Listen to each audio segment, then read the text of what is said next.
अस्सलाम वालेकुम जी। अगर किसी को नज़ला, ज़ुकाम, खांसी और दमे का प्रॉब्लम है, एस्थमेटिक प्रॉब्लम है और बलगम चेस्ट में काफ़ी ज़्यादा है, या बलगम वैसे बहुत ज़्यादा बनती है, मजाज में बलगमी मजाज है और बाल वाइट हो रहे हैं बलगम की वजह से, आईसाइट वीक हो रही है, साइनस का इशू रह रहा है बलगम की वजह से, तो मैं एक आपको मेडिसिन बताता हूँ। शरबत सदर किसी भी हमदर्द दवाखाने से, हकीम से जाके आप ले आएँ, इसको इस्तेमाल करें। इस तरह की इसकी बोतल होती है शरबत सदर की, इसको आप यूज़ करें सुबह शाम। एक ढक्कन इसका गर्म पानी में मिला के 1 कप गर्म पानी में इस्तेमाल करें। जो जिस एज का पेशेंट है उसी एज के हिसाब से उसकी डोज़ है, जहाँ से लेंगे वो आपको समझा देंगे। शुगर पेशेंट यूज़ ना करें, ये मीठा होता है। बाकी कोई भी इसको यूज़ कर सकता है। ब्लड प्रेशर का मरीज़ अपने हिसाब से देख के इस्तेमाल करेगा। इसको पीने से बीपी बढ़ता है तो उसको बंद कर दे, क्योंकि ये गर्म होता है।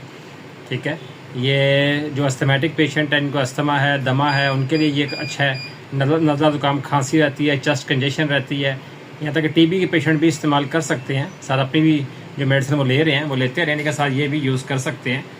और उसके अलावा वो मर्द, ख़वातीन, हज़रात के जिनको 12 महीने खांसी रहती है, बलगम रहती है, दमा रहता है, छींकें रहती हैं, चेस्ट कंजेशन रहती है और सीने में दर्द रहता है बलगम की वजह से, तो वो इसको इस्तेमाल कर सकता है। लंग्स के किसी भी इशू में आप इसको यूज़ कर सकते हैं।